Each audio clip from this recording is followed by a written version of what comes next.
अस्सलाम वालेकुम व्यूअर्स, क्या हाल है। आज मैं बना रही थी मटन कढ़ी और ये बहुत मज़े के बनते हैं मटन। और ये इसके वफ़ादियत भी बहुत ज़्यादा है। तो आप चलते हैं हम अपनी वीडियो की तरफ। सबसे पहले मैंने मटन को धोया है, अच्छे से वॉश किया है। इसमें हड्डी और जो बोटी वाला गोश्त वो मिक्स है। तो मैंने इसको अच्छे से धो के वॉश करके और सुखा लिया था गोश्त को। अब मैं इसमें डालूँगी थोड़ा सा 1 कप पानी के करीब 1 कप पानी डालूँगी।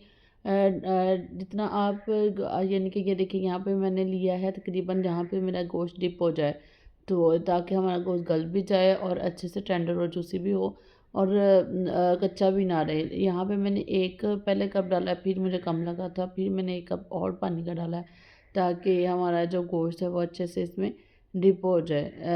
ये देखिए आप देख सकते हैं कि मैंने 1 कप इसमें पानी का और डाल दिया है, ठीक है, आधा कप। तो अब इसमें मैंने 2 अदद बड़े प्याज लिए थे, उनको अच्छे से कट करके चॉप करके बारीक बारीक कट कर लिया था। अब इसमें मैंने डालूँगी अदरक लहसुन का पेस्ट। अदरक लहसुन वो मैंने वो भी मैंने बारीक बारीक चॉप कर लिया था, ठीक है। यहाँ पे मैंने डाली है नमक, एक अपने हस्ब ज़रूरत अपने नमक डाल लेना, फिर मिर्च डालनी, फिर हल्दी डाल देनी।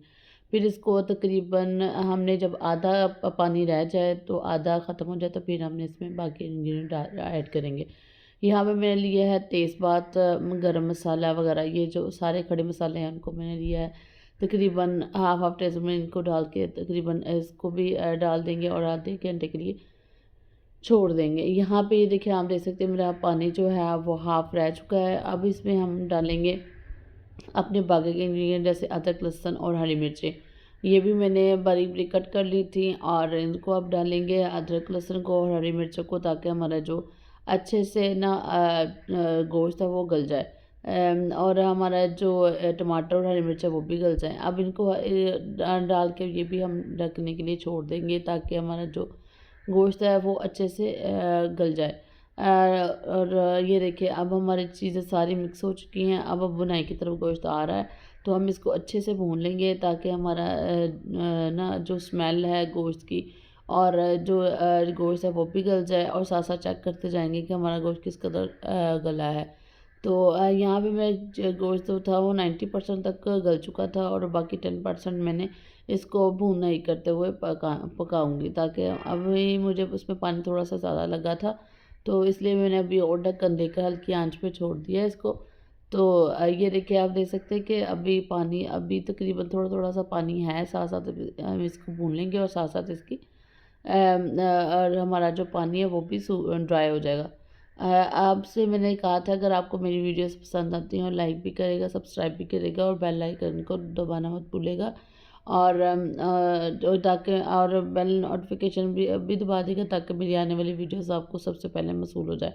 और ये देखिए मैंने अब दही तकरीबन लिया है, 1 कप के करीब मैंने दही लिया है। उसको अच्छे से फेंट लेंगे ताकि अगर हम इसमें डालेंगे तो वो फुटकड़ियाँ सा ना बने। जब भी आप खाने में दही ऐड करें तो पहले चेक कर लिया करें ज़्यादा खट्टा तो नहीं है, क्योंकि जो मटन है चिकन है तो इनके साथ ही फ्लेवर चेंज हो जाता है। अगर ज़्यादा खट्टा चिकन होगा दही होगा तो हमारा जो है फ्लेवर गोश्त हो या चिकन हो उसका फ्लेवर चेंज हो जाता है।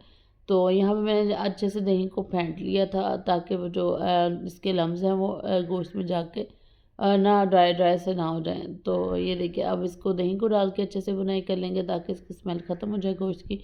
और हमारा जो चिकन है वो गोश्त है वो अच्छे से गल जाए और टेंडर भी बन जाए। जब इतना सा पानी रह जाए ना तब हमने इसको अच्छे से भूनना है ताकि हमारा जो मसाला है वो खड़ा खड़ा मसाला अच्छा सा बने।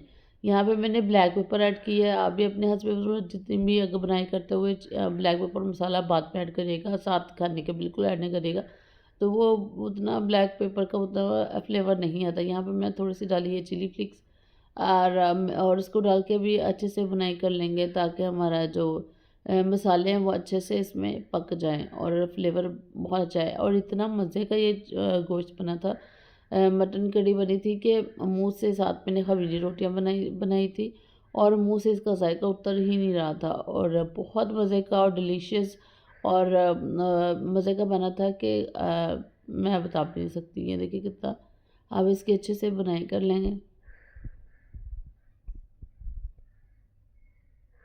यहाँ पे मैंने ऑयल का तकरीबन 2-3 टेबलस्पून भर के बड़ा वाला तकरीबन मैंने इसमें ऑयल ऐड किया है, ताकि हमारा जो चिकन हम बनाई की तरफ आ गया है, तो ताकि हम इसमें दोबारा पानी ऐड ना करें। ये थोड़ा सी ग्रेवी है, इसी में हमने थोड़ा सा ऑयल ऐड कर दिया ताकि हमारी ग्रेवी भी रहे थोड़ी सी, और हमें दोबारा पानी भी ऐड करना ना पड़े। और ये देखिए अब हमारा अच्छे से मसाला भून चुका है, और ये और हमारा घी भी छोड़ना शुरू हो गया है। ये देखिए कितना मज़े का हमारा जो मटन है वो लग रहा है। आप अगर सिंपल चीज़ों के साथ मटन बनाएंगे तो ज़्यादा फ्लेवरफुल और मज़े का बनेगा।